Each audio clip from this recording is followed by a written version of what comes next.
Okay, and we are live. I hope everyone can hear me. We had a little bit of like some technical difficulties, so that's why the stream was like delayed by a couple minutes. So I apologize.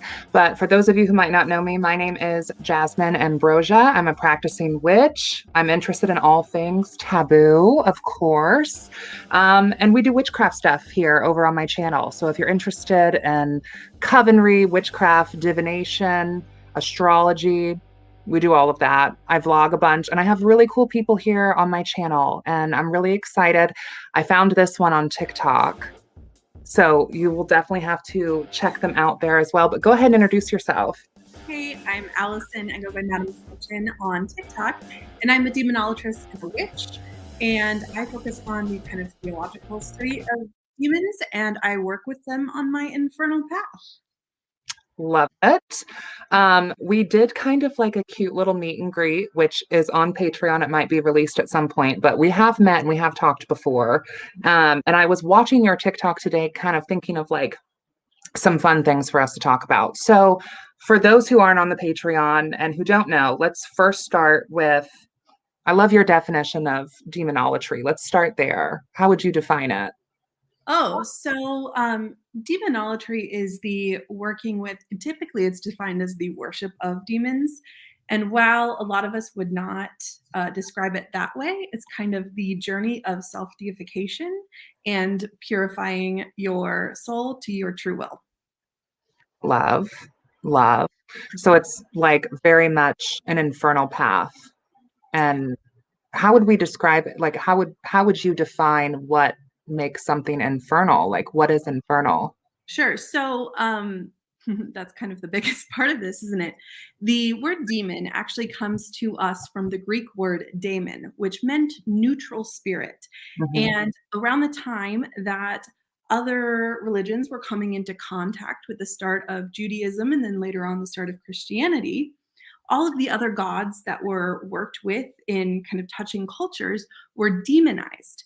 However, the word demon is actually where we get our inspiration, or daemon is where we get our inspiration for a guardian angel, which is oftentimes talked about in Christianity.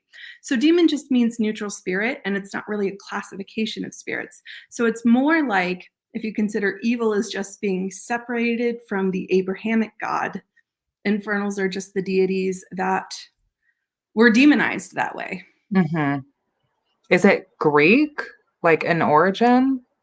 The word daemon is Greek, and it was co-opted to define these other spirits. It tended to mean neutral spirit, but Mhm.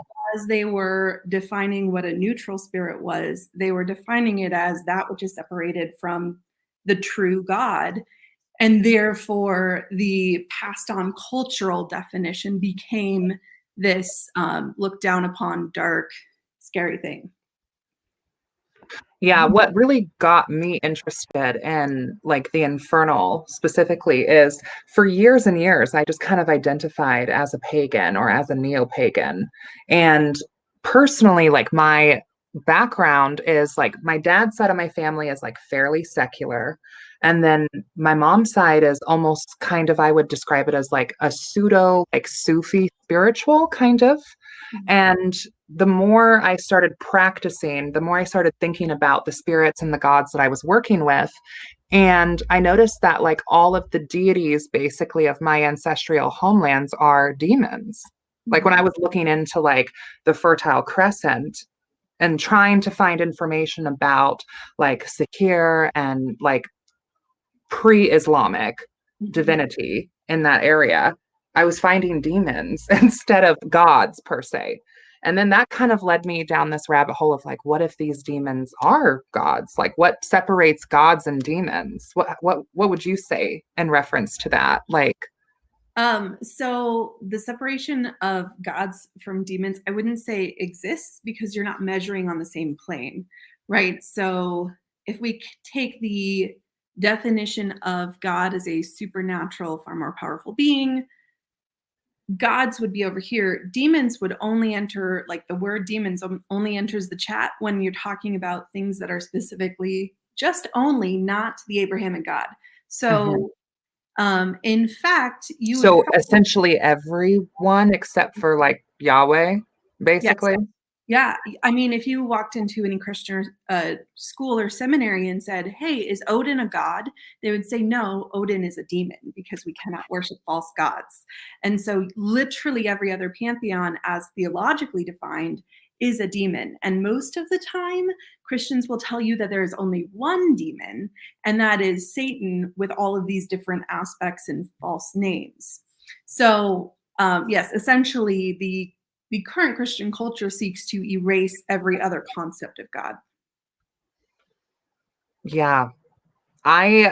So recently I've gotten into this book, The Witch's Key to the Legion, which is like a witchcraft perspective as opposed to a ceremonial magician's perspective on the goetic spirits. And like I have Crowley's lesser key, which is just so miserable to get through, in my opinion. I think it's very miserable. Um, and so when I picked up this book, The Witch's Key to the Legion, which I'll probably make a video about that. It's cool because like it kind of just like skirts past working with angels and just starts right away with pacting with demons. And that's how I've been interacting with some of these spirits from the Ars Goetia, like Ashtaroth or Astarte. I've just been going directly. I've not felt the need to like invoke the angels of the four cardinal directions Oh, yeah. before going like directly.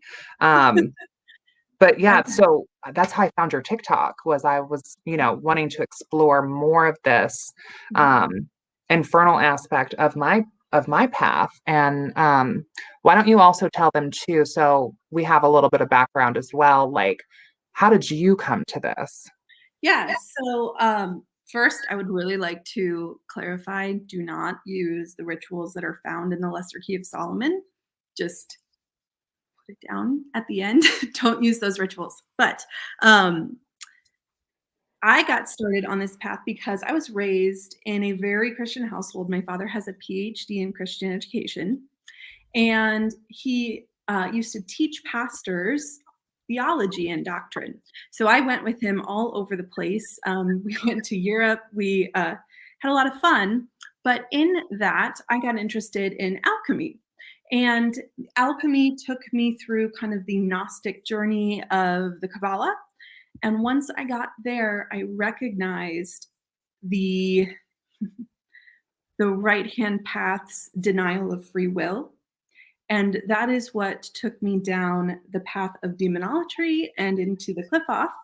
And so my background is many years of ceremonial magic, Jesus magic, alchemy, and then a sudden shift kind of a number of years ago now into demonology and left hand path. I'm not a member of OTO, but I was a member of the Golden Dawn. So yeah, that's kind of how I got here. Yeah. I love it. Yeah, the Solomonic magic in general, like it's about commanding and it's about compelling. And I was on a private chat with a group of witches. I won't name names or anything like that, but I was on this private chat that's like this witches sort of mixer.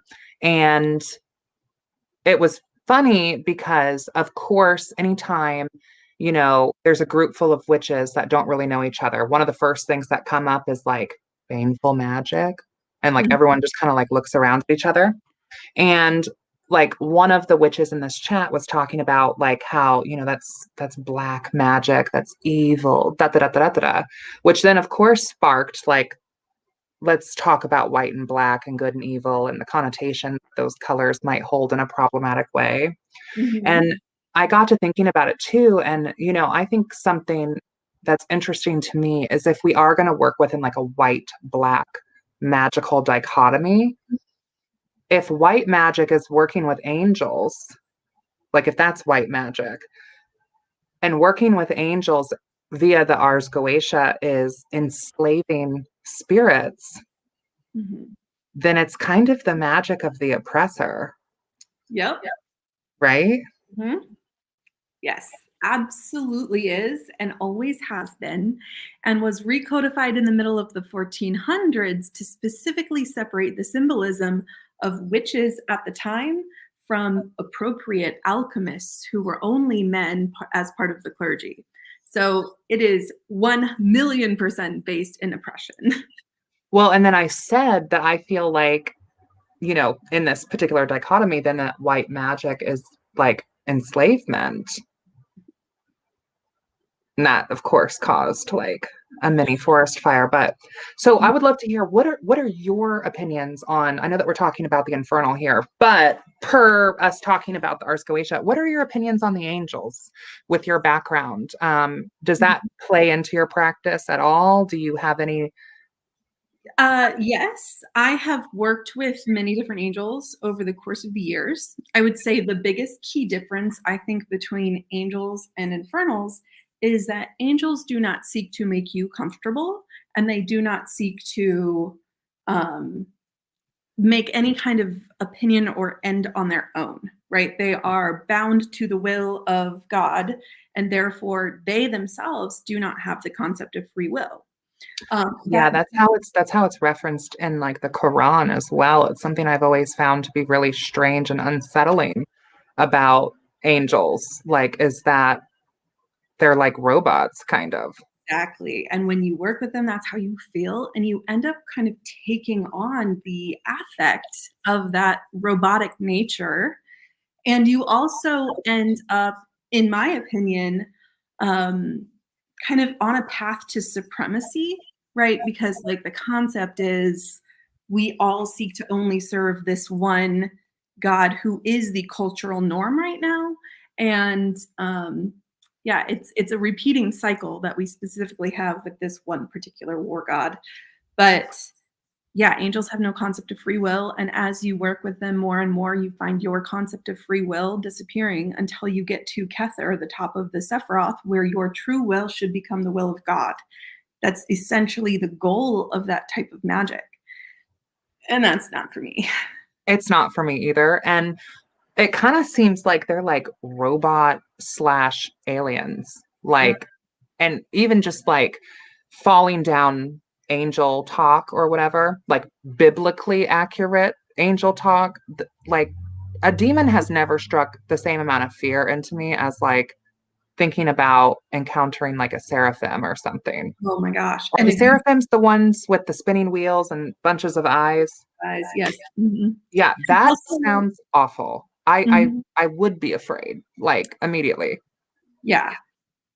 And I will also say that a lot of the times the angels that are being named and talked about aren't actually biblical names. They either come from the Apocrypha, they come from pseudo-epigraphal text, or they come out of the Testament of Solomon after the fact. So many of the names of angels that we commonly think of are not part of the Bible, with some minor exceptions. But like Archangel Metatron, there has been this applied theology that Metatron was Enoch. However, there is absolutely no indication of that name in any actual biblical or pseudepigraphal text from the time. So there's a lot of just self-inserted theology to make it easier and more of a pantheon, as opposed to what is biblically accurate, unfortunately. How would you recommend someone get started in demonology? I would say the start of demonology is the shedding of expectations. So the first thing to do is to figure out where you sit, why you have all of these expectations. Typically, if there's some kind of deconstructing to do, take a moral inventory of yourself, how you approach free will and what's right and wrong. And after that is when it's a good time to take all of those expectations, set them aside, and start researching other people's experience in demonology. Because once you see the stark difference between those two pictures, you'll start to understand where that golden thread of truth lies and be able to follow it much easier. I also recommend highly to start with kind of who scares you the most, per se. And for a lot of Christians, that's Lucifer. And I would say Lucifer is a fantastic starting point because he will quickly show you his real truth, his form, and give you enlightenment. That's what I Do think. you have any like books that you would recommend, or are there podcasts that you could recommend? Michel Bélanger's Dictionary of Demons is a fantastic reference piece. I also really like Psychic Witch by Matt Aron. That is a good place to start in understanding the meditative journey and be able to go through some deconstruction kind of mindset things. Yeah, we had the Psychic Witch book as part of one of our book club books, and I really liked the exercises in that. I thought there was some really good like visualization exercises. There was really good advice in that book, I think, for people with aphantasia too, like and alternatives to working through that. I like that one. I've not seen that book of Michelle's. I think I have one of her books that's like the Psychic Vampire Codex. Mm-hmm. I think so. I have some of her work. Yeah, she's so interesting. She was very influential on me when I was much younger, before I started the path of demonology. And she was key in my own understanding of ethics when it comes to spirituality. In fact, I still put in place a lot of the practices that come from the Black Veil, which was another kind of ethics document in the pre-Twilight vampire community. The Black Veil, like that's Father Sebastian. Yeah. Okay. Mhm. We're on the same page. Yeah, the 2.0 version, I believe she and then another guy who I highly respect, Merdicus, inserted on that as well. Do you also identify as a vampire as well? I do, yes. Oh, me too. We'll have to do an episode. Let's do an episode on that too. Guys, comment down below if you want me to bring Madam back for a vamp episode, because that would be so cute. That would be so cute. And I would say that the conversation about it going on TikTok is wildly different than, like you said before, it's the Wild West of witchcraft over there. It really is. It really is. Yeah. So I'm happy to do that conversation over here. Yeah, I don't remember. I'm sorry. I'm a little scatterbrainy, squirrel brain kind of person too. We were talking about books. Yes. A book that I would say I don't recommend starting with is Demonology by S. Connolly. Okay, I was going to ask you about that because I've seen very mixed reviews. I've seen people be like, yes, yes, yes, but I've also seen people be like, no. And then I've also heard various rumors that I can't deny or confirm because I don't know enough about, you know? My guidance on that book would be orderly, theologically okay. It is filled with personal gnosis and with folk magic gnosis that is not aligned with what most demonolators practice or experience for themselves. Okay. That's what I would say. But I wouldn't say that I know of a book that kind of captures that very well. And so instead, I prefer to go to source books like The Lesser Key of Solomon, Infernal Legends, the Dictionnaire Infernal, and then perspective flip them for myself, if that makes sense. So tell us about your first real, whatever real is, your first real sort of experience where you're like, I'm working with an infernal. Okay. If you can. And if anything is like 2 4th power or, too nosy, you can say that. I have a good one. Okay. This was not necessarily when I really initially started working with him, but King Payman came to me a little bit after kind of my awakening into demonology. And the way that he came to me was very dramatic. Woke me up out of a dead sleep and with his scream, which is very common. And I had probably been ignoring signs for a long time. But the first thing he did was, if you're going to work with me, you're going to show me the dedication that you showed all of these other rituals that you did in Solomonic magic that were days long. And you're going to make it damn good. And so I spent 3 days like making this whole set of offering and working on some binding magic and writing out like a whole offering letter to him, the whole petition, sealing it. It was a very long, very meditative, very like grounding and centering 3 days long of just focused on preparing for King Payman to come into my practice. And then when he did come and I, made the grand showing, the ceremonial offering, I was a little terrified because he's known to kind of put you to the test. And while I had previously worked with King Belial, I was like a little more scared that the academic king, the smart one, the Jinn king might deny me or not want to work with me. Is this good enough? Right. And I remember in starting that conversation, he got there and he was like, dang, your sunspot's not shining as it should. And this was as the sun was going down. And all of a sudden, it felt like I got stabbed in my sacral chakra and I threw up right then and there. And then all of that feeling of unworthiness and nervousness like melted away. And I have struggled with anxiety a lot through my life. And it takes I'm harder to calm down, I would say, than some. And so having that such immediate experience and relief, and just I'm not here to judge you, I'm here to work with you. I wouldn't have come to you if I didn't think you were worthy. So like STFU, and let's do this. This is great. And that was like the first time I truly felt that type of love connection, and like just raw power searing through me. And I think part of that connection is that I'm a Gemini rising, and he's very well known as a Gemini.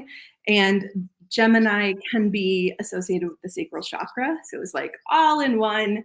And I was like, yeah, okay, Jinn they're a whole nother ball game over here. But that was like one very clear moment to me. Yeah. That's so interesting. That's so interesting to hear about that. Thank you for sharing. I know that sometimes like, personal gnosis stories can be like, the internet sometimes is wild about it, but I'm so here for it. I love hearing people's UPGs and I love hearing their own experiences because, like, to me, as a witch, that's where the real work really starts. Like, I think it's so important for us to be well read, and I think it's important for us to continue reading and to keep kind of like the mind of like, being a seeker, being a student of the occult. Like, it's it's continuous. It's not like point A to point B. So yeah, I really like that. If we're going to talk about like jinns, like I started working with and understanding like the different variations within pre-Islamic folklore, like the Marids, like storm jinns, or the Huns, which are like typically take on the form of like animals, very very similar to how we think of some of like the Fae folk of like the Emerald Isles, like that sort of vibe. The Johns, which are specifically black dogs, which have a connection to Hecate's temple in Turkey, per those hellhounds. So I'm so here for a conversation about Jinn too, absolutely. And mentioning Payman, what did you think of Hereditary? Did you see that movie? I did. Did you see that movie? Was it before or after working in both? Both? So, okay, tell me about it. Before. And I used to kind of work in the horror industry. I did all the marketing for a haunted attraction. So I was like super into that. And I was like, this is a really creative movie. And in fact, that might have been one of the early things that he was calling to me about, because I had known him from my Solomonic practice before. Like I knew who he was. So anyway, I knew that the movie did not align with the actual like textural basis for King Payman, but frequently horror movies do a very poor job of that. However, after, I wasn't super offended. I wasn't like, no go. I was like, these are very interesting signs, all the things. After working with King Payman, I watched it and I was like disgusted. It's like, this is not his vibe at all. I could see that being the vibe for a couple of others, but King Payman, I mean, not that he's not. Who would you say? Whose vibe would you say you think it would be?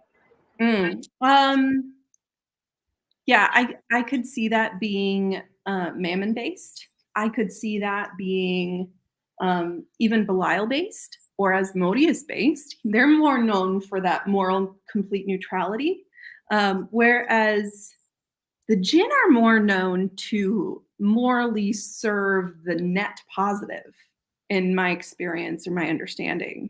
And I would say that that movie depicts a demonic attachment to lineage that I would not say is hallmark of King Payman or of the Jinn in my experience, at least not the way that it's presented.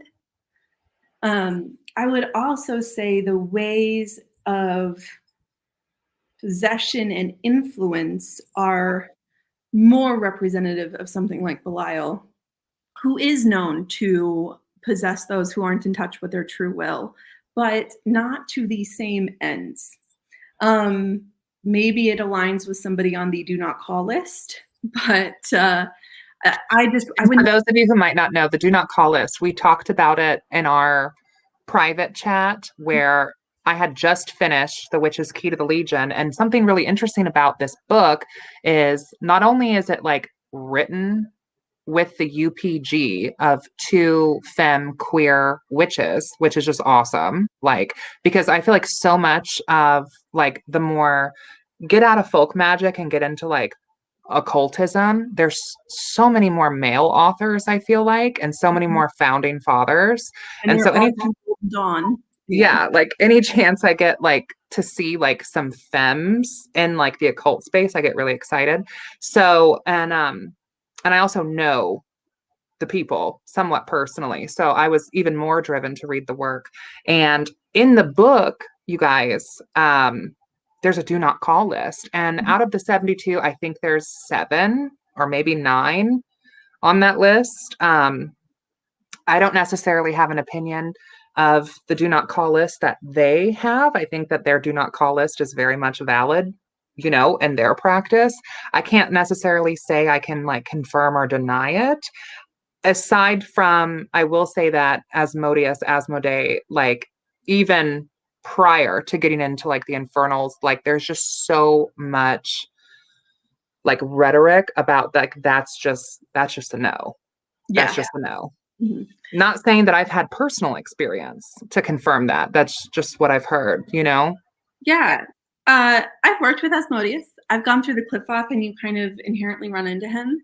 I would say that there's a lot of discussion on him and he's a very polarizing figure. But he is definitely more morally neutral than others. And yeah, it makes sense for him to be on there. The other one that I would say like that movie could be about would be Glacia Labolas, who is not even a name that I really like to say out loud. Thank God for protections. God being not literal. Thank Lucifer. But that's the other one I could see that movie being about because of the depictions, the specific violence of the possessions and influence are more close to the author of manslaughter than they are to the King of the Jinn, who is a party in every situation. Sorry. He's such a party. He's so much fun. Yeah. My workings with Astroth is kind of where I got really started when it comes to like stepping more into goetic magic without it necessarily being like Solomonic, because I've always just like perceived her as like this great mother. Like I feel like Astarte, Astroth, there seems to be like some similarities there for me. And when I started working with Astarte, which then later like Ashtaroth, I feel like it gives me very much like the dark goddess of traditional witchcraft. Like it gives me very much like the star goddess. It gives me very much like Nuit. You know, it gives me very much like even some Babylon vibes. Well, yeah, exactly. She comes from Astarte. Obviously, she is in continued practice. A lot of people recognize her association with war, which is why all of her kind of tea parties of hell are over the top of armories, as they're described in Infernal Legends. So not only is she like the goddess of hidden talents, she is also the dark protector of the Dominion. So it makes a lot of sense, especially being associated with such a strong culture at the time, being Babylon. Yeah, that's a great association, a great understanding of her. Well, and like I don't consider myself an expert demonologist by any means. Like I'm very much just a witch with like a strong interest in demonolatry um, at this time. Now, this is the internet. And so when you're watching this, it could be 6 months later, it could be a year later. So things could change. Who knows? Maybe I'll have demonolatry all over my channel. And, so be it, because that's how these things work. Like, our practices evolve over time, and there shouldn't be shame in that. But I have, you know, even now, I still work with Astarte Astroth as a also sort of like gatekeeper, like a keeper of the ways, in the sense that I won't necessarily like invoke her, but I will like pay homage to her name and like pay homage to her. And through her, I feel like it's also like an apotheosis, self-deification through me, because I feel her inside of me and I am her and she is me. Now, I'm not saying that like I'm Astarte and like no one else is. That's not what I'm saying here. But like, so in working with Andromalius, I did an Andromalius working. Like I called out and honored like Astaroth Astarte first, because that's just what my own UPG has guided me kind of to do, like intuitively, you know? Yeah. It's giving matron. I love that though. She's amazing. And for a lot of people, she's hard to get a real feel for because she's described very masculinely, especially in the Lesser Key of Solomon. And most often, Aren't most of the demons though from like Solomon and even Crowley's, like aren't all of them, if not most of them, used with male pronouns? absolutely. In fact, I believe every single one is. Why do you think that is? Because of translation problems. Theologically speaking, at the time that we get the Latin translation, the Latin had those gendered pronouns. However, theologically speaking, supernatural beings were genderless, and he is the default. Male is the default in Latin at that time. So that's kind of the translation piece of it. I don't believe in the original Coptic Greek version of it, there is much reference to gender at all. And then all of the further reference to gender comes from other stories and pieces that we have written in history about them, whether they were letters from the Knights Templar describing their personal experiences or like writings about the jinn from the Middle East. Those are where we get more of our gendered idea. So like Gremory and Vepar and Bune are commonly, and Astaroth are commonly known as female now, but in the theological. Can we have a Gremory moment though too? Because I feel like she is like dark feminine baddie auntie sort of like energy. Like I get the matron vibe for sure from like Mama Astaroth, but I feel like Gremory is very much like your fun aunt. Like I get like those kind of vibes where she would absolutely take you out for a cocktail and like, oh my gosh, push you to seduce the hearts of man and woman. Mm-hmm. Yes. In fact, when visiting or looking for Gremory on a meditative journey to hell, she can often be found out in the desert, roving around with her band of outcasts and assassins. And she's like that badass older sister to me because she's kind of the daughter feature of King Payman in a lot of ways. So yes, she's such a badass and so hot. Yeah. It definitely gives like high key queer energy to me. You're back. It's okay. It's okay. I love that that happens as soon as we're talking about Gregory. She's like, yeah, I am hot. Are you all right?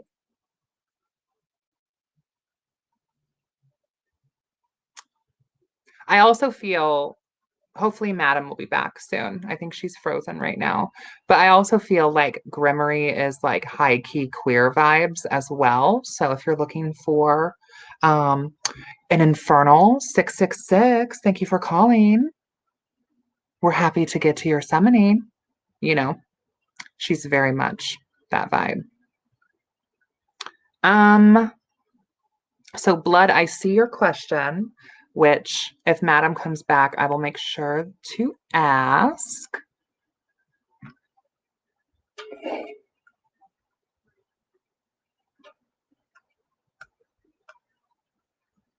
And this seems to be like a relatively kind of funny, common technical like difficulties occurrence where when we are talking about Jinn and or the Infernal, like this seems to be a thing, at least on my end, where yeah, there's like technological difficulties. Yeah, I think they got frozen or maybe their phone died or something, but hopefully they will be back. Let me look at the chat here.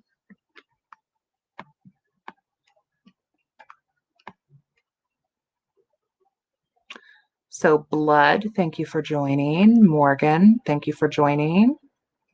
Lilith, it's good to see you. I'm glad that you were able to make it. Voodoo, good to see you.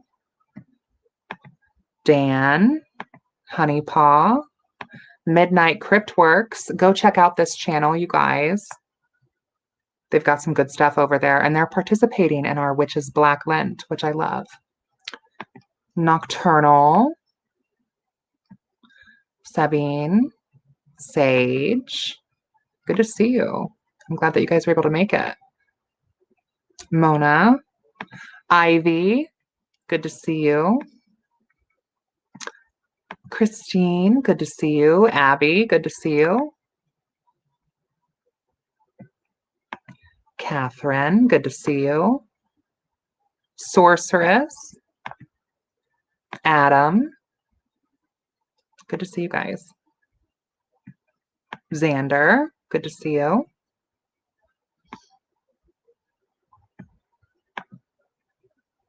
You freeze your screen too? Yeah, it's like a thing. I've heard many people having issues with technology the moment they start talking about certain entities, especially the Goetic. Yeah, like that's been my experience as well. Like not every time, but frequently enough to where it's a thing. Stephanie, you're totally fine. Ace, good to see you. Orbit, good to see you. So in this live, we're basically just kind of having like an infernal discussion, and we're just talking about hell, which hopefully we'll be able to get back into. And we're talking about the infernals. Oh, I think she's back. Hello. Hello. Oh my goodness. So not only did my computer completely shut down, also my Wi-Fi router had to be restarted. Don't even feel bad about it because technological difficulties happen. And I feel like it's something about the Jinn and Infernals, I feel like in particular, when we're talking about it. I know that I have a lot of technical difficulties. I said this, but like not all the time, but frequently enough to where it seems like it's a T. It seems like it's a thing. Yes, it definitely does. And I would say I have tried to work with President Marvis in order to reduce the amount of these things happening. He is well known to be kind of an engineering type. He's also known as kind of the doctor of the infernal divine, but he works well with computers and technological devices. It has only made it worse. So I have a couple of questions for you, if you don't mind. Of course. Let me find it here. So Blood wants to know, question, are any of the entities that you are familiar with know of Smithcraft? That would be very interesting to me, just curious. Queen Nama would be very good with that. And also the ones in their description, especially in the Lesser Key of Solomon, that talk about alchemy, because the very first kind of work with alchemy is calcination, and that calcination tends to go hand in hand with Smithcraft.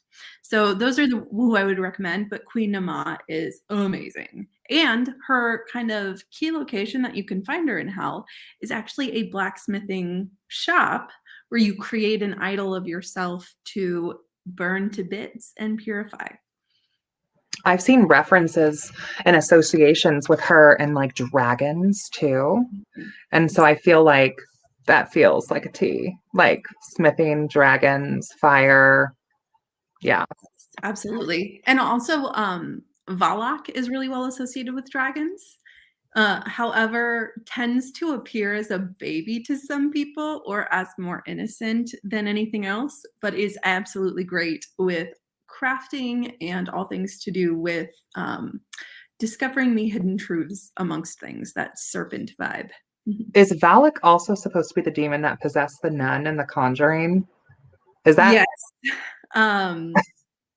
Yes. I love a pop culture reference. So I would like to initially make a note. I've talked to several Romanians about this, and Okay. Vala and Valak are different words that are not associated, and that is not why those things are associated. Okay.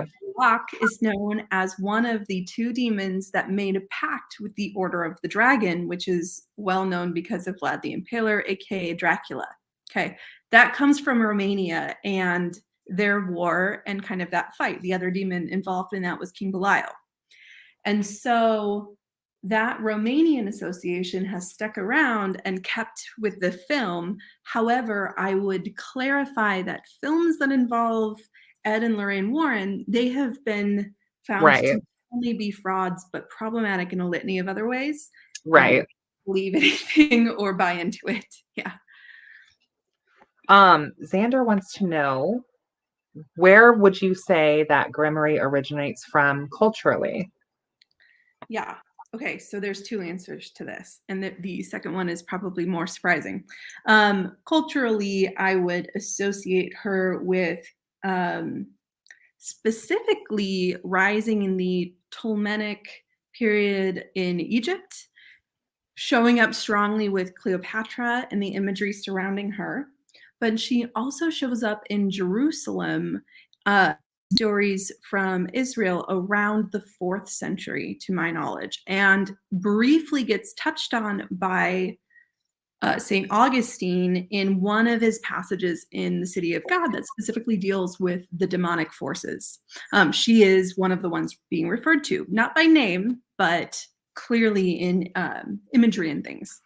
But the second place is her title of Banshee of Hell is strongly associated with the Jotun and with Irish folk magic. So there's a potential second aspect of her that originates from Irish folk magic,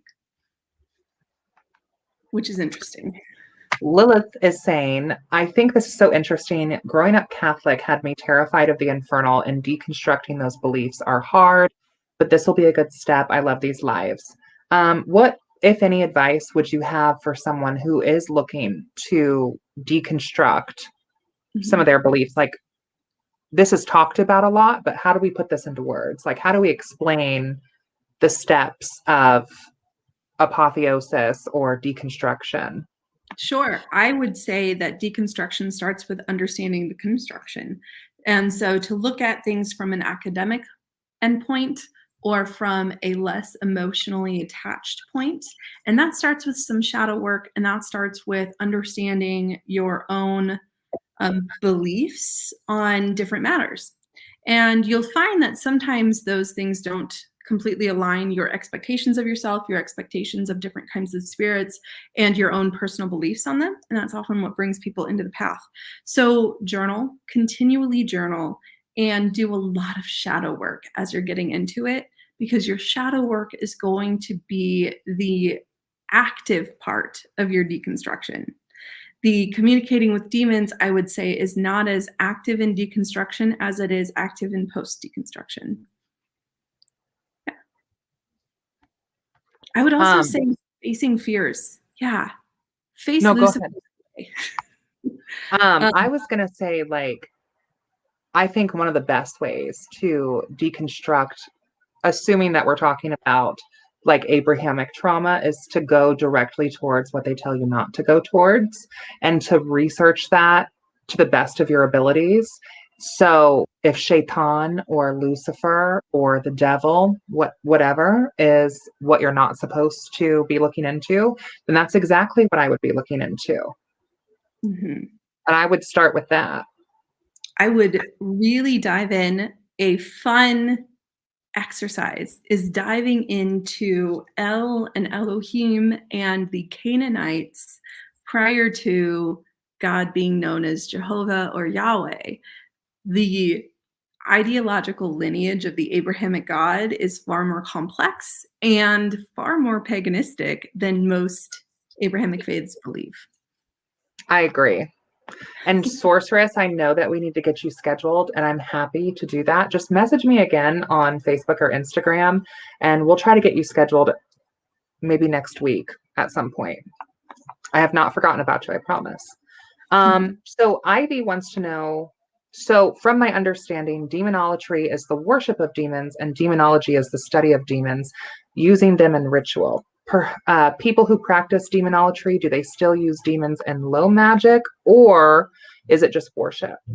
Yeah, so demonology is actually only the study of demons, specifically the academic study of demons, not for working with or use with, right? So if you're learning from a seminary, oftentimes there are classes that are called demonology. Demonology is purely the study of, so that etymological ending of ology is just the study of. If you're doing anything that is involving any workings with them, even in low magic, it is demonolatry. Demonolatry is not exclusive to the worship of, but in consideration of the workings with, that is a form of veneration and tapping into energy, which is essentially what worship is. We just have a warped idea of worship because the Christian God, the Abrahamic God, is so distant that it seems more overt. So if you have done any workings with demons in low magic, you have practiced demonolatry. Thank you for the question, Ivy. Yeah, thank you. Yeah. And it's far less scary than most people think. It doesn't have to be in depth, and it doesn't have to be as lifelong. You're not selling your soul. There's typically not even a contract involved. When you petition a demon, it can be, if you choose, very transactional. Or it can be a deep emotional working if that is also what you would prefer or do. And I don't even think the devil herself wants your soul, honey. I don't think that's a thing like that. No. What good is a soul if it's, not given willingly and consensually to begin with? And what use would they have for your soul? Right. And essentially, the key thing that separates demons from angels, theologically speaking, is this concept of free will. Selling your soul is far more in line with the concept of angelic magic than it is with demons who seek free will and true will over all. I don't know where I saw this, but there was a meme that I saw on Facebook, and I forget what the connotation of this meme was, and I forget if it was even in reference to something, but essentially it had an image of an angel and a demon, and the angel had a halo and the demon had horns, and it was referencing the horns of the demon being the angel breaking its halo to unblind itself from the light of God. I think it was some sort of fanfic of some variety. However, that really spoke a lot of truth to me in the sense that my understanding of angels is that they are basically alien robots of Yahweh to do his will exclusively, and that the light is literally blinding. Yes. And this idea of them, I don't know, breaking their halo, and that just sounds like such a vibe. Yeah, there's it's sometimes talked about in reference to clergy families, but we have this concept called the golden handcuffs. And that is if you do and say as you're told, you will get eventually everything that you want. Except our descriptions of heaven are quite frequently matching to exactly what we're doing here, 6 days a week working, completely devoting yourself to someone, another boss, essentially. And so I would say that this concept of breaking the halo to break the blindness of God really aligns well with that golden handcuffs thing as well. And also, little shameless plug while we're on this stream for everyone, but speaking of deconstruction, Abrahamic trauma, what have you, I was so delighted to have you on during this time because we're doing the Witch's Black Lint, which is a thing that Beanbag Hagwag and I kind of came up with together, and a bunch of people are joining in. Would be so cool to draw you into our Black Lint as well. At the very least, I appreciate you being on this stream during Black Lint, but sort of the point of it, if you haven't seen much about it, but the point of it is basically subverting Lent. And instead of it being a time of purification, it's a time of indulgence. And so taking Dante's Inferno's 7 deadly sins and picking one of them and then working with that sin for 6 weeks and building a whole ritual around sin for personal self-empowerment, using greed or lust or gluttony in ways that better yourself, and thinking of their counterparts like chastity for lust, of how that can be so damaging. And we did a stream, Beanbag Hagwag and I, for Black Wednesday, our subverted Ash Wednesday, when we started this. And then I also did a stream on Daughters of Cain, which is our sort of live show podcast, where my co-host Astarte and our guest Taya, we talked about the toxicity of the heavenly virtues. And so I think working with narratives like that is a good way, I would say, to break those golden shackles, those golden handcuffs, and to liberate yourself through blasphemy. Some people have found it mildly offensive. I think that's kind of the point. Some people have called it blasphemy. That's exactly what we're doing. That's exactly the point. I'm a heretic. Yeah, and like folklorically, have witches not been associated with the taboo and the perverse and the infernal from antiquity? Like, has that not been our narrative? Always. You know, your timing is also interesting. The pagan origin of Easter is Ostara. Ostara happens on the vernal equinox, which is also the day of the rites of Lucifer. Oh, what are you going to do for the rites of Lucifer? There will Tell be me about lots that. involved. There will be lots of lavender and citrus and flowers, and I imagine a lot of food. We know Lucifer loves a good party. Are you going to like observe it ritualistically? Are you like, what's your plan? So I actually have already started a 2-week ritualistic journey to outline my entire journey of enlightenment, which leads up and will be finished on the day of. I also take time on every day of March kind of beforehand as a time to cleanse energetically, do like the spring cleaning of things and clean altars and, adjust my direction, which is commonly worked with Stolas, bringing in the spring, right? He's the return of the birds. And so, I've been journaling my journey to enlightenment, and on the 21st, I will be birding it. That's exciting. Are you doing any sort of rites of Lucifer on your TikTok or anything? Have I missed that? No. No, okay. I don't tend to do any ceremonial workings on my TikTok. I'll give out practical things here and there. But I would say that a good one, like a good way to get in touch with that would be through Abella, the minimalist witch. She has fantastic videos on kind of connecting and communing, especially when things like ritual design and formal rituals can be very overwhelming. Or intimidating in some way, shape, or form, right? There's this desire for perfection that I think we all have that Lucifer is not keen on and doesn't stick to nearly as much as like King Balaam might, So is this a creator on TikTok or YouTube or both?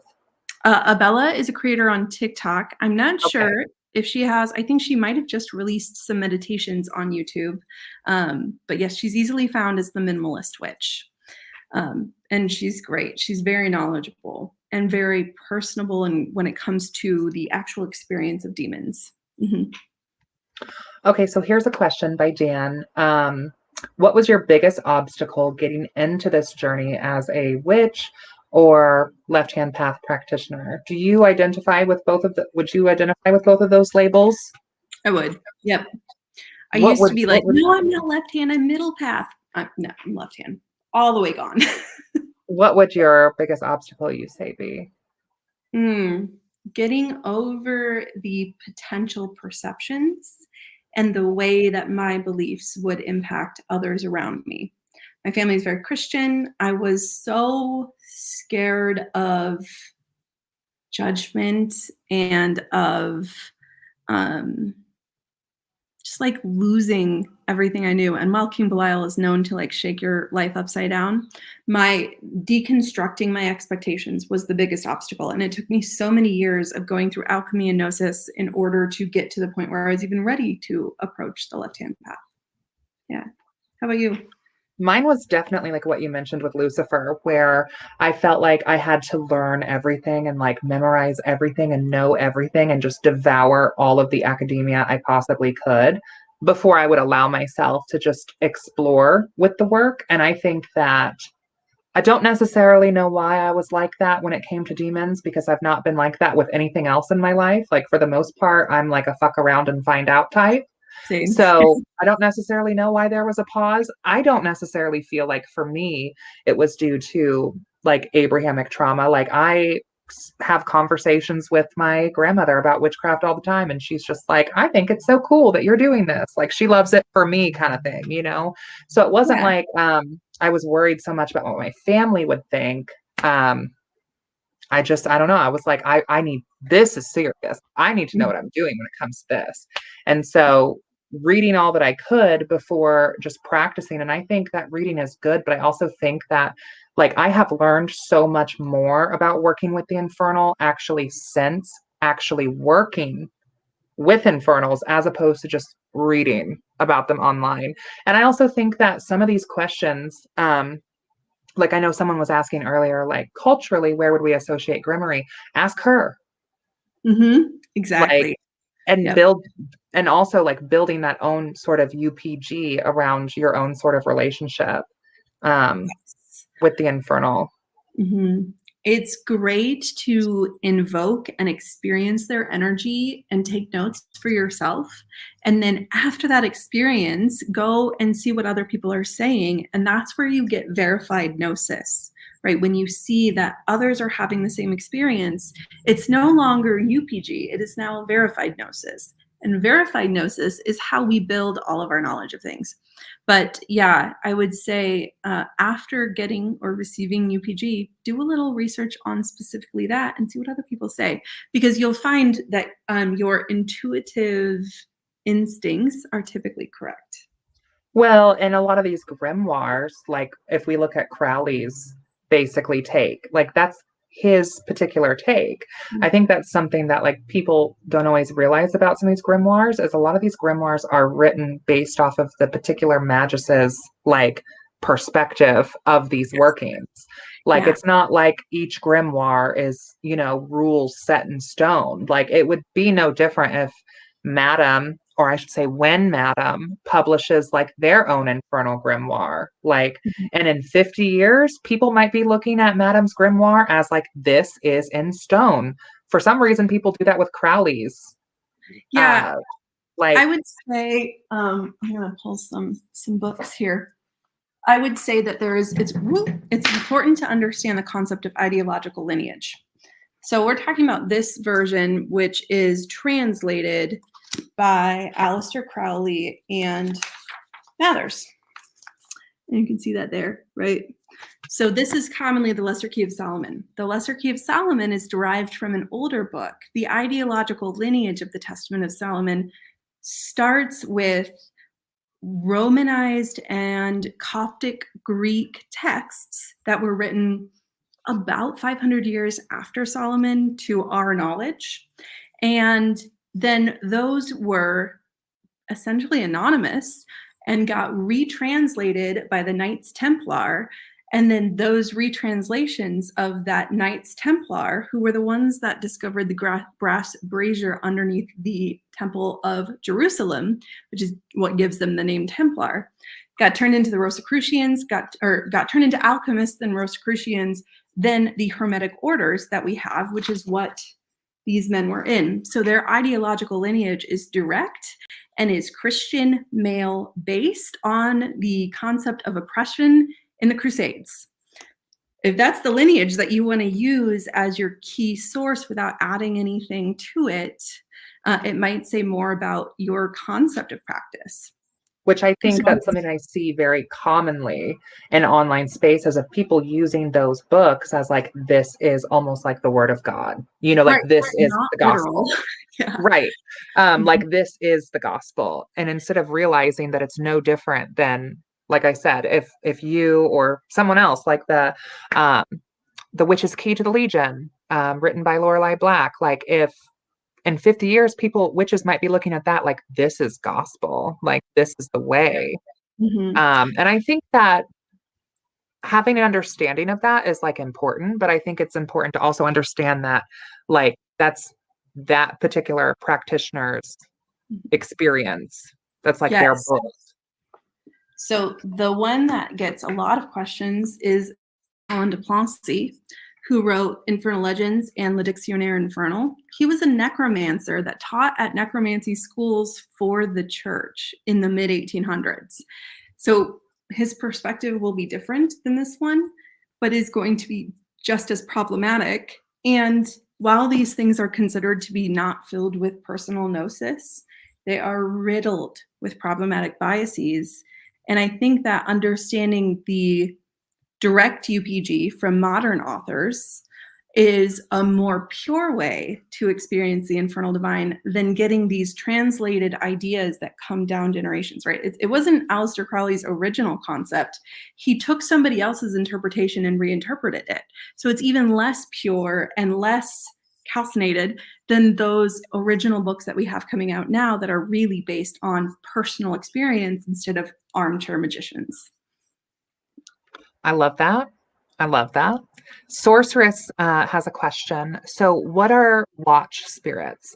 Do you think that they are a type of inferno spirit or something else altogether? Because where I hear stories of people trying to summon a inferno spirit or demon, watcher spirits show up. So, I was wondering. So, the concept of a watcher comes to us from the Book of Enoch, which is all about the fall. It is currently still only in the Bible of the Jubilees. It's not in any modern Bible. It's considered pseudo-epigraphal. And that's what gives us this concept of the Watchers and the Nephilim. And I would say that this concept of Watchers is likely what you're sensing is probably lesser demons that serve the greater demon they are trying to connect with. And far less likely this concept of a watcher, which if you're referring specifically to the source material that it comes to us from, no longer exist. Now, this other concept of egregores can show up when you have strongly held beliefs, and that can frequently also be mistaken or called a watcher. But conceptually speaking, watcher comes out of that the Messianic version, right? The Christian Abrahamic mythology of the fall, which does not align with historical concepts and hierarchies of demons or gods of other pantheons. So yeah, I would say not really, it wouldn't be an accurate description, and it certainly would not be a serious concern. If it is something you're concerned about, banish your space, lay down some protection, set a circle if you please, but there are ways to prohibit that from happening. I just listen to you talk. Like, I love it. I love it. I wish that we could just like kiki over a glass of wine and just talk about demons. Yeah, I love it. I'm so glad that you came on. Another question from Crystal. Forgive me if already answered, but how do you view gods, demons, archetypes? Are they actual beings whom you worship or just a type of energy source or a tool to use? I would love to hear from both of you. Do I want to let you take this one first? Because I think your concept will be different than mine. So starting out, like I would say that I viewed these purely archetypal in the sense that I believe that there is energy, and that we have called energy by different names, like different variations of energy, like the energy of love. Some might call Venus, some might call Aphrodite, some might call Freya. And almost like there's this cosmic sort of current of energy that cross culturally, cross geographically, we've all kind of experienced and tapped into, regardless of, our language or where we're at on the planet. We've all encountered similar sort of vibes, and we've personified these vibes in the face and flesh of ourselves. As above, so below, as the gods, so are we. We are the gods.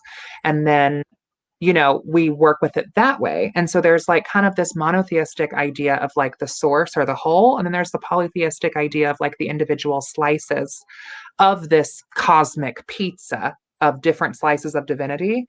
That's how I've worked in that framework for a long time. But I also equally think that they are sentient in their own right as well.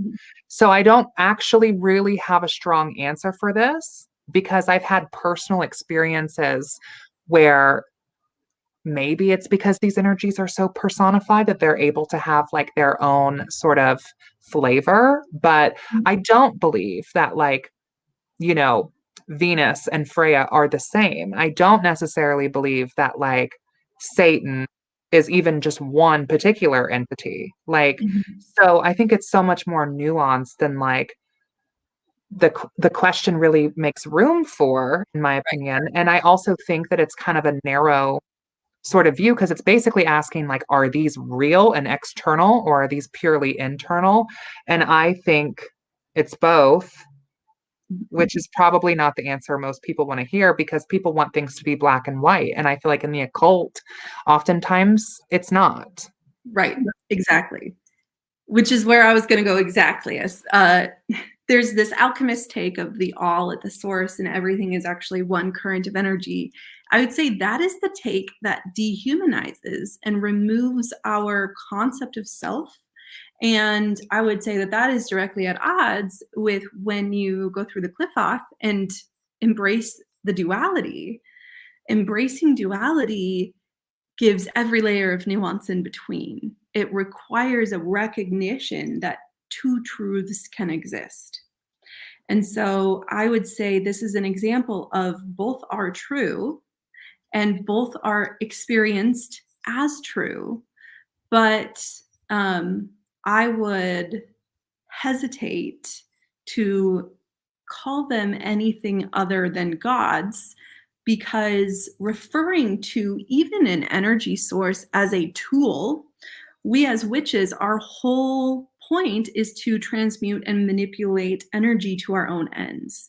And so referring to these entities as a tool reduces them to the ability to manipulate them, which to me parrots Solomonic magic. Solomonic, yeah. Mm-hmm. So that's why I would never classify them that way. But I venerate more than others, I think.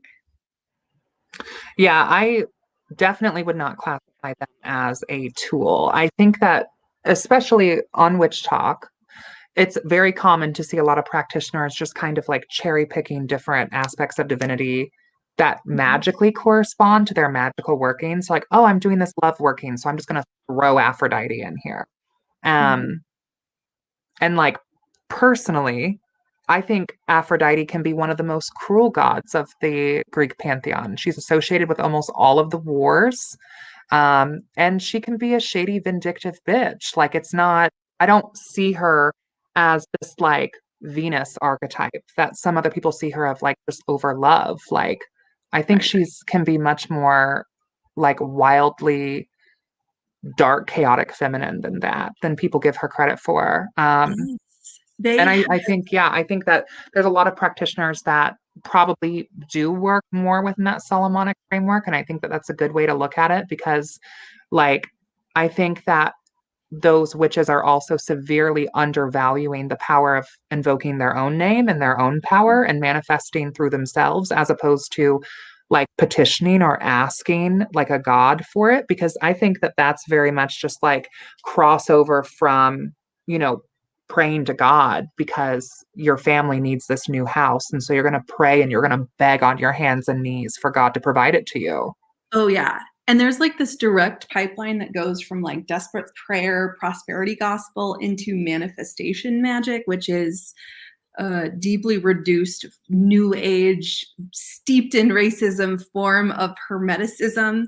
And all of those things lead to the desperation of petitioning a demon. Well, the infernal are more about honoring your personal work. They're not just going to hand the answer over. And like, there's no free lunch, you know? Right. Right. You have to put in the work. And the problem is all of these like get rich quick concepts and money bowl spells and things, while they help and dedicate energy, you still have to do the work. Yeah, believe it or not, lighting a green Yankee candle is not candle magic to get you money. You can light that green Yankee candle that smells like pine, but the chances of someone showing up at your door with a bag of money or offering you a promotion are slim to none. When Like you didn't ask yeah, for somebody to or try to get a promotion as well. yeah. You need to be putting the work in the physical, the digital, and the astral. You need to be working in the mundane and the magical. If it's, I'm a big believer in like, if it's not going to be able to be done naturally, you're not going to do it magically. Like Yes, it's exactly. there's not an incantation to completely warp reality, in my opinion. Like it needs to be done in both the physical and the magical realms in order to bring forth the most potent manifestations. Yeah. And there's also the concept too. I love working within the Deva sort of paradigm where you can honor divinity externally, and through honoring that divinity externally, you're also honoring that divinity like within you. Positive.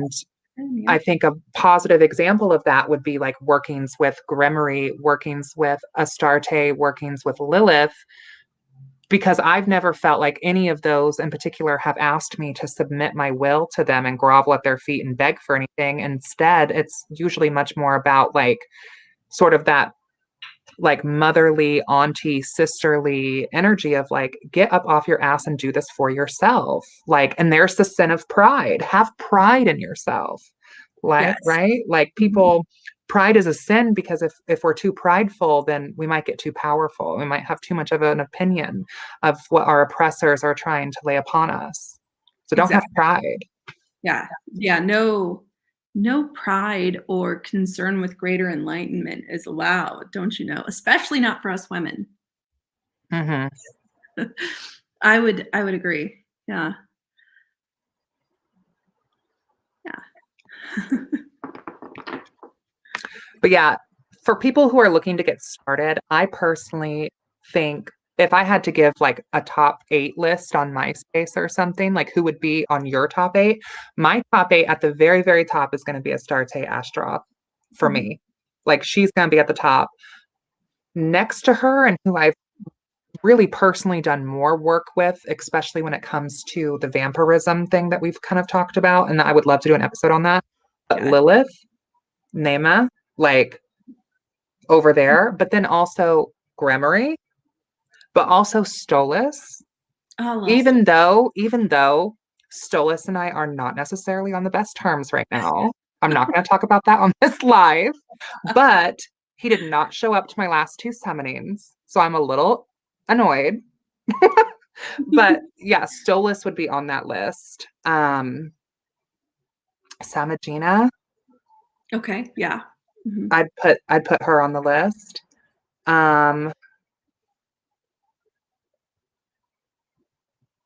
Blink, blink. I think that's my list, like off the top of my head, of like spirits that I've worked with, honored, and had good results from. But I definitely have not worked with the entirety of the Legion. So yeah, let's see. I would list Lucifer, King Payman, King Belial are kind of my triumvirate, but King Beelzebub, I call him King. How did I forget Lucifer? Like, yeah, Lucifer would be on mine too. Sorry. I would also put in Prince Seatree and Duke Dantalion. Covenry. Oh, Dantalion, that's a good one. I've not worked with Dantalion closely, but Dantalion I'm mesmerized by. Like, just So mesmerizing. UPG moments. Love it. Dantalian, Shax, Sea Tree, Phoenix. I call them the chats because they are like the frat boys of hell. They I show think up. Andromalius is too. Yes. Andromalius, our coven, like not the entirety of our coven, but we had a couple of coven mates over and we were doing this working, which I won't go into details, fourth power reasons, of course, on this live stream because it's recent. Um, I can share probably with you some like off air for an off air kiki or something, but recently invited him over for tea, basically, in my home office witchy room. We did like a whole summoning, like it was so iconic. And yeah, Andromalius was trying to get like some things going that Like, hey. right. And so yeah, Shots. we'll have to talk about that off air. But For yeah, sure. I mean, demonic fuck boys, y'all, are a Mhm. thing. Like Yes, they really are. Yeah. Yeah. So they'd probably be on that list, but I couldn't leave off Stolas. And gosh, I would say, Stolas would be who I would recommend honestly, besides like Astroth, Astarte, Lucifer, Lilith, I would also say for people who maybe have some hesitation or are still working on like breaking through some of that Abrahamic trauma that might be holding them back, like Stolas is such a witchy tutor that like mhm, your herbalism, your astrology, your spellcraft in those ways, I feel like Stolas directly wants to support and like wants to help you. yes, and is always there. For beginners who are deconstructing coming from Christianity, I recommend Epos. He kind of appears as an angel. I also recommend Aim and Aureus. And then for those that are beginning that want a slower start, I would say King Vine and Sir Firkus are also good options because they tend to be slower, gentler, and more introductory in ways that they can work with you. And they have broad ranges of expertise and can be less intimidating than like the big names. Like you're not knocking on Moloch's door, you know. Mhm. It's a different vibe. It's an easier vibe, a lighter vibe. Yeah. Yeah. And then on the flip side of things, you've got other people like I've got a coven mate who like the first demon she's worked with and has had a good working relationship with for years is Moloch. And I'm just like, I'm over here like, I don't know. I don't I know. love Moloch. I I was don't know. terrified of him for a long time. And he's like the king of time shenanigans, and it has gotten fun, but he definitely like leans in on that fear and is like, what are you so afraid of? Oh, this, you're afraid of this. Oh, dead babies, you're afraid of that. Like, not literally, but you know what I mean. Like he will force that deconstruction down your throat in I will say with Lucifer too, from a traditional witch's standpoint of like working with the devil, I loved this concept and it really revitalized and awakened something in me when it was broken down for me the four seasons of the witch's devil in traditional witchcraft. So, like the golden devil being Lucifer, Mhm.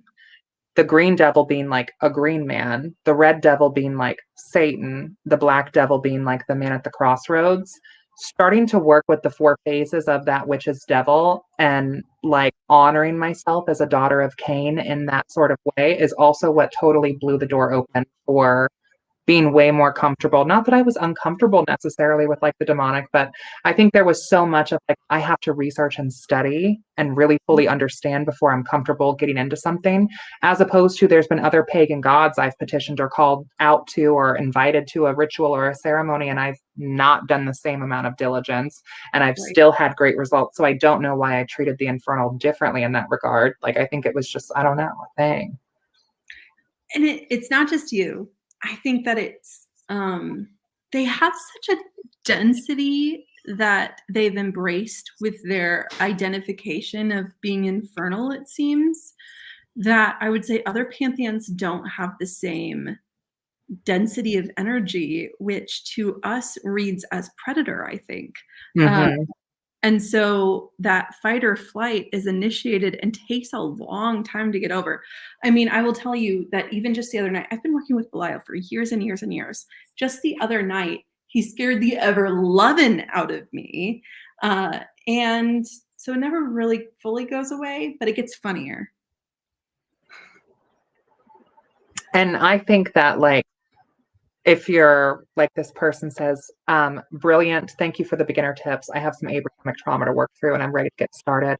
I think the best way to get started is just to like totally jump in completely.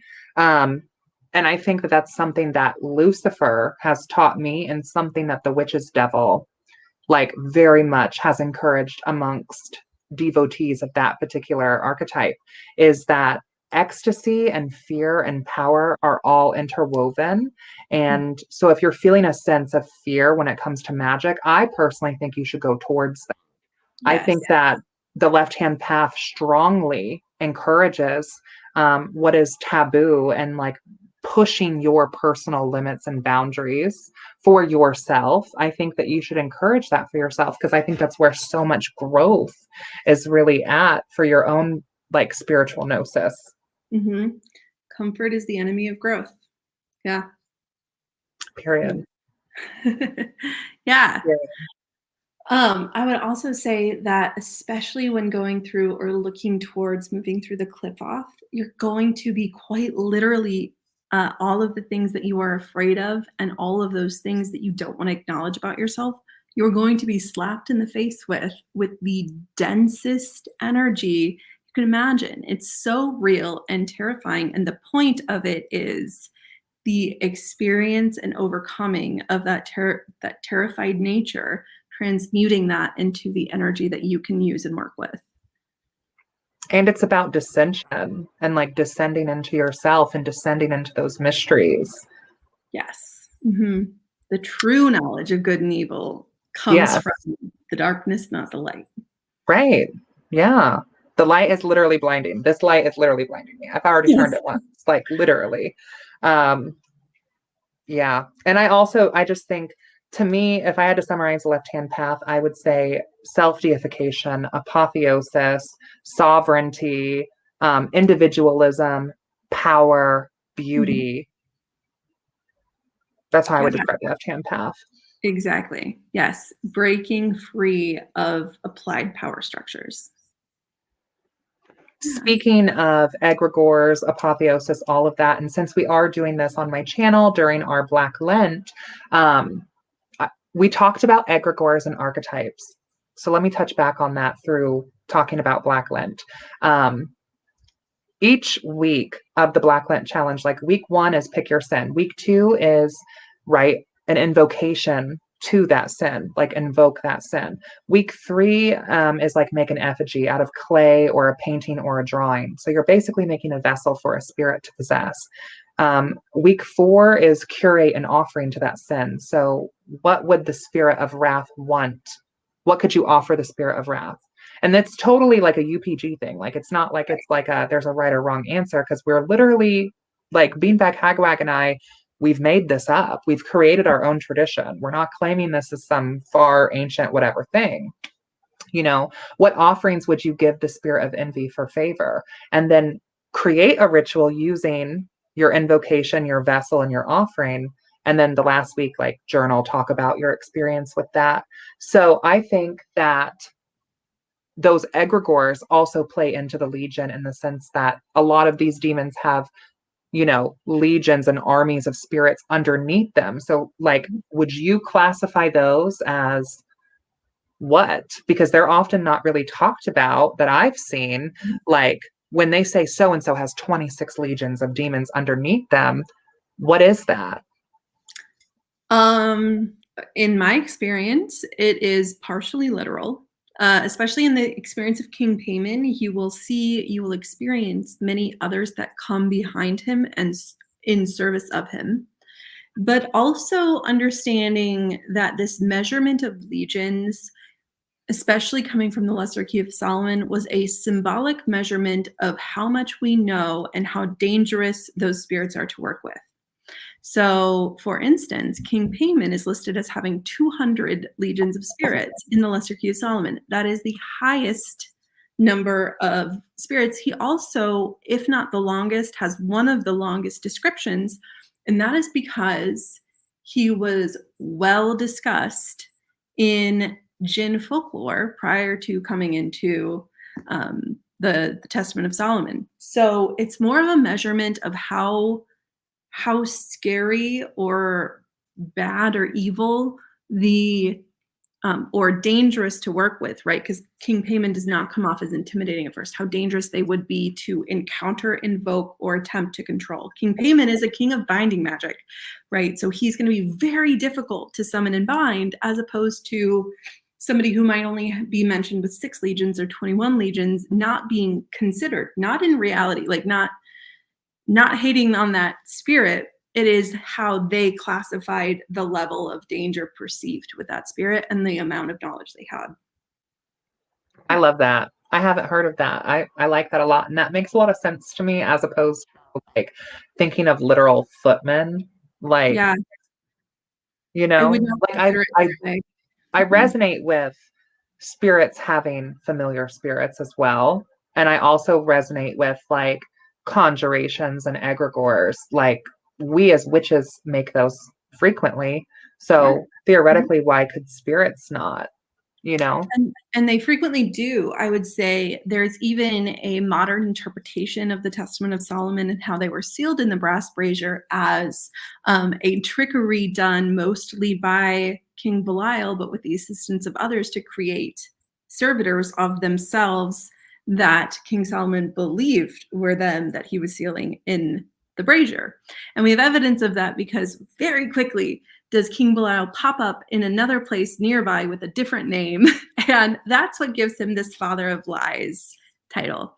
So yes, we know that they commonly will create egregores or servitors of themselves in order to kind of be everywhere at once. So, you know? Yeah, that makes sense. I mean, I am currently working on a video that will be released for early access on Patreon, later onto YouTube, but talking about like the mind citadel and working within your own mind palace, and kind of having like, I don't know if you're familiar with Teen Titans. Okay, yeah. But Raven from Teen Titans, there's an episode where she goes into this labyrinth and she deals with like 7 different versions of herself. And I like the idea of exploring yourselves through yourselves and working with alternate reality versions of yourself. I'm still building it. I'm still building it right now. But we do have this question from Xander that says, King Payman, where can we find more info on him? My searches basically show the same info, which is a basic paragraph. So I was going to say, like, are there any specific books on him, or like bloggers, vloggers, podcasts, movies, TV show, like any sort of pop culture references? Yeah, I'm a little bit of a historic girly, so sometimes my references can be very literal. Other than being I appreciate the academia that you have presented and put on the table tonight. Like a lot. He is in Jonathan Byers' Pseudomonarchia Daemonum. He appears there. He appears in the Lesser Key of Solomon, which these are different. He does come to us in Colin de Plancy's Dictionary of Demons. This is the Infernal Legends. It doesn't have specific mention of him. But more modern takes, I would look at the Dictionary of Demons. I would look at different practitioners who are currently working with him, and I would look into Jinn folklore specifically. You're going to find more Arabic and Islamic references, and those will be closer to source material. I would also recommend looking into the place that you would want to search would be called the Oasis, other people's experiences with the Oasis. And there's a lot of TikTok videos about it. There's a lot of journaling about that meditative space. But those would be kind of the sources that I would look to. There are some modern books. I would say some of them are very problematic. One of them includes a reference that there is a point on our Earth, a mountain range that connects directly to Jinnistan, being the theological or theoretical location in hell. I would stay away from those references that have that modern take, but Michelle Belanger is going to be a good one. And then go to that source material. Yeah.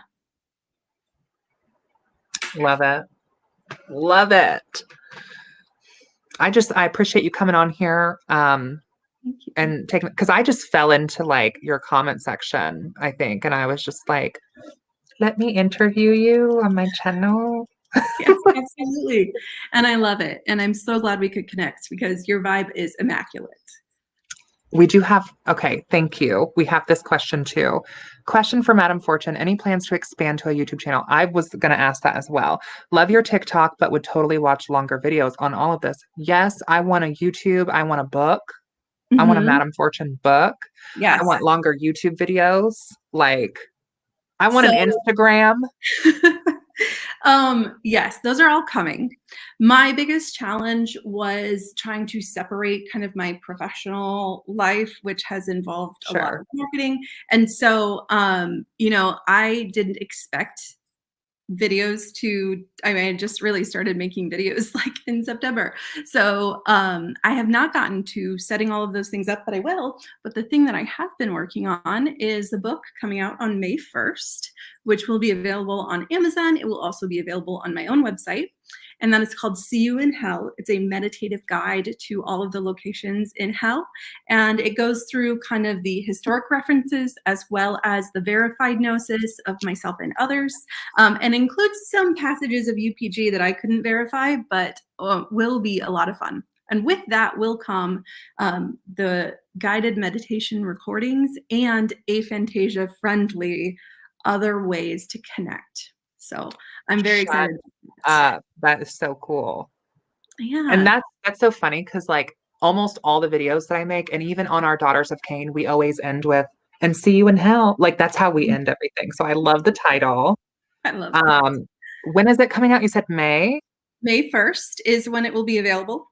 Yep. And prior Okay, to Mayday. Okay, Mayday. Okay, yeah, well, I Beltane. was thinking like Beltane is a ton of fun, and it is kind of an initiation towards Gemini in the spring and the recovering of light. So I thought, May, Beltane, let's do it. Is it available for pre-order? I haven't set that up, but if that's something that others are interested in, I certainly will set that up. I will also say that I did just start introducing more sessions. So if you had trouble scheduling a session with me, recheck. Please, please. And I will definitely be getting a copy of that book. For sure. I would definitely love to have you on when I'm done reading it. Absolutely. Yeah. Happy to answer anything and just dive into your UPG. I would be so curious to know your journeys into hell. Well, do you have any like sort of closing thoughts here for our witchcraft demonology, demonolatress, whatever we're going to call this, an infernal chat, I guess, right? Yeah, Do you have any sort of closing thoughts?